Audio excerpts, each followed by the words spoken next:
성숙한 민중, 유아적이지 않는 집단이 되고자 한다면 거대한 부와 부질없는 명성의 여러 상징보다 우리의 관계와 공존 방식을 조율하는 양심의 상태에 더 많은 가치를 부여할 필요가 있다. 개인의 도덕적 발전이 지속적으로 사회 발전의 토대가 되어야 한다. 공동선을 확보하는 가장 효과적인 방법은 각 개인이 이타적인 완전성을 추구하는 것이다. 연주자가 훌륭할수록 오케스트라도 더욱 훌륭해지는 법이다. 늠름한 사람들, 도련님이나 공주님이 아닌 청년들, 자신의 양심 깊은 곳에서 희망적인 노동 세계를 만들려는 이들, 자유와 정의의 대의를 위해 싸울 전사들, 건설해야 할 새로운 세계에 대해 무관심하거나 수동적인 반응을 보이지 않는 이들, 바로 이들이 필요하다. 인간의 위대성을 세우는 자들은 무엇보다도 자기 인생을 정신적이고 도덕적인 가치에 바치는 소수의 사람들이다. 관용이라는 이름에 미덕이 있다. 선이라는 이름에 자질도 있다. 이것들이 우리가 어떻게 행동할지를 알려준다면 가장 어려운 문제를 해결하는 것조차 크게 걱정할 이유가 없다. 관용이라는 인간의 소질 없이, 이기적인 욕망의 절제 없이 위대한 업적은 결코 없을 것이다. 사회 속에 살기 위해서는 자신을 절제하는 법, 효과적으로 자신을 절제하는 법을 알아야 할 필요가 있다. 새들이 공중에서 균형을 잡으려면 두 날개가 필요하듯이 말이다. 이기주의자들과 개인주의자들은 협동의 제5열이다. 피타고라스의 훌륭한 정신이 죽었다니 얼마나 안타까운가. 사실 빗변의 제곱과 직각을 이루는 두 변의 제곱의 합이 같다는 수학적 정리는 불필요하다. 그 대신에 상대편 페널티 구역의 면적이 우리 편 페널티 구역의 면적과 우리 편 응원단이 차지한 면적의 합이 같다는 것을 보여주는 것이 훨씬 나았을 것이라고 확신한다. 여기서 우리 편 응원단이 차지한 면적은 그들의 함성 소리로 인해 더욱 증가한다. 만약 내 말이 의심스럽다면 심판들에게 한번 물어보시라. 진리와 법칙은 그것이 수학적이건 도덕적이건 아니면 사회적이건 어떤 복종을 의미한다. 진리와 법칙의 모든 규결을 인식하고 있는 사람들에게 이런 복종은 좋은 결과를 의미할 뿐이다. 주의력 집중, 성격 형성, 자기 절제, 기술 교육, 도덕적 열정, 사회적 양심, 이는 모두 매우 조심스럽게 다루어야 한다. 인간이 내적 조화를 이루고 인생에서 질질 끌려가기 싫다면 말이다. 만일 그렇지 못하다면 바다에서 최후를 맞는 강물 속의 물방울처럼 방향을 잃고 무차별하게 될 것이다. 경영자를 만들겠다고 꿈꾸기 전에 좋은 사람을 만들겠다고 생각해야 한다. 자기 선전과 예절을 가르치기 전에 자기 자신의 이익을 뛰어넘는 일에 익숙해지도록 해야 한다. 개인이건 공동체건 도덕률 없이는 쇠퇴를 막을 수 없고 재산을 유지할 수도 없다. 양심을 잃은 민중은 늘 천박한 야만에 빠지고 만다.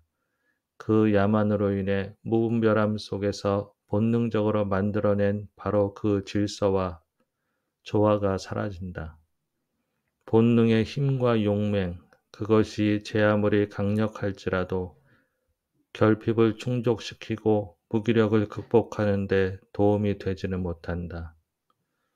이기려는 본능에 지배당하는 인간은 동식물과 크게 다르지 않다. 밀, 암소, 과일나무에 크게 다를 바도 없이 각자에게 주어진 생존의 규칙과 운명에 휘둘리는 존재로 살아야 할 처지이다. 변화를 위해 협동하려는 노력은 경제적 성과에 의해 낮게 평가되거나 일방적으로 평가된다. 이런 노력이 인간과 사회의 성숙과 교육에 의미하는 바는 평가된 적은 거의 없다. 협동조합 체험이 얼마나 가치 있고 결정적인 것인가를 측정하는 법을 우리조차 모르고 있다. 우리 협동조합주의자들은 지도자건 조합원이건 우선 협동조합 체험의 가치를 제대로 측정할 수 있어야 한다. 더 많이 가져야 한다는 생각이 우리를 홀리고 우리 삶을 과하게 평가절하하도록 만든다. 더 많이 가져야 한다는 생각에 사로잡히고 그에 부합하는 부의 상징들에 집착하면서 인생을 허비하게 된다. 진보는 더 많이 갖는 것이 아니다. 더욱 인간적인 존재가 되는 것이다. 더욱 잘 행동하는 것이다. 더욱 많은 것을 베푸는 것이다.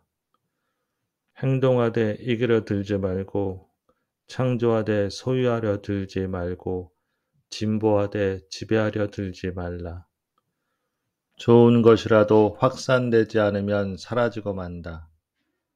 인간이 경작하지 않는 자연이 그리 많은 것을 제공해 주지 않는 것과 다를 바 없다. 인간의 가치는 오직 인간의 양심에 충실히 따라야 발현된다. 오늘날 우리는 모든 문제를 정치와 사회제도 탓으로 돌리는 데 익숙하다. 그러면서 새로운 정치제도나 사회제도가 모든 것을 해결해 주리라 기대하는 데 익숙해져 버렸다. 나는 모든 제도와 정치 집단이 똑같이 좋다거나 나쁘다고 확인하려는 것이 아니다. 내가 말하고자 하는 바는 오히려 그런 것들이 부차적이라는 것이다. 주의 깊게 생각해 보면 선과 악의 주 원천이 바로 인간이기 때문이다. 인간은 기본적으로 외부의 힘 때문에 변하는 것이 아니다. 자신의 마음과 양심에 충실함으로써 존엄성, 정직성, 엄정성을 얻는 것이다. 그런데 우리는 이것에 대해 얘기하려고도 생각하려고도 하지 않는다. 인간의 가장 큰 불행은 정치 체계나 사회 체계로부터 고통받는 것이 아니다. 도덕 감각이 사라지고 양심이 아무런 영향력을 행사하지 못하는 것이다. 도덕 감각과 양심을 상실한 사람은 자신의 문제와 제대로 싸울 수도 없고 문제의 심각성을 완화시킬 수도 없다. 사태가 이 지경에 이르면 결국 인간은 이를 해결하려고 권력 남용에 의지하게 되고 그 결과 인간은 더욱 타락한다. 인간은 자신의 한계와 의존성을 깨달아야 한다. 가치의 위계를 인식하고 본능에 비해 이성이 우월하다는 것도 인식해야 한다.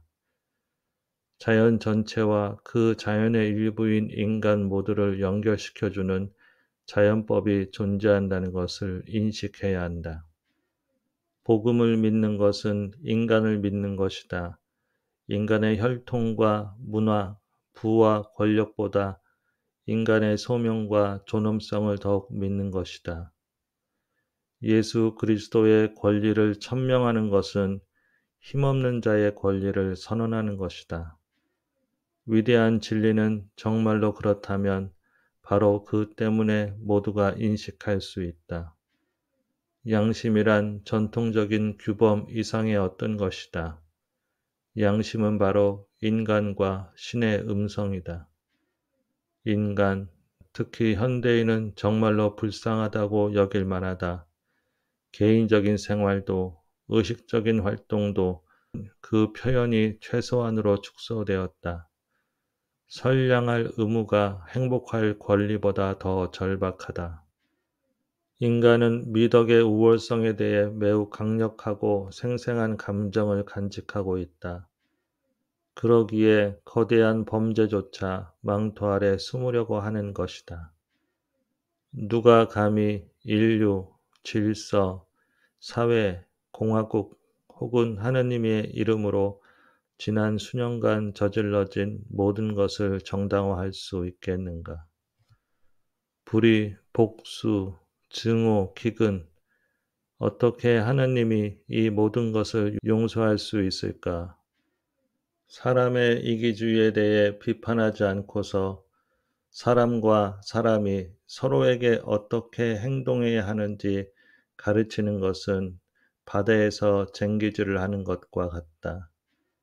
우리 그리스도인들을 나무라는데 이유가 없는 것이 아니다. 우리는 엄연히 교리를 갖고 있다. 하지만 행동은 다르게 한다.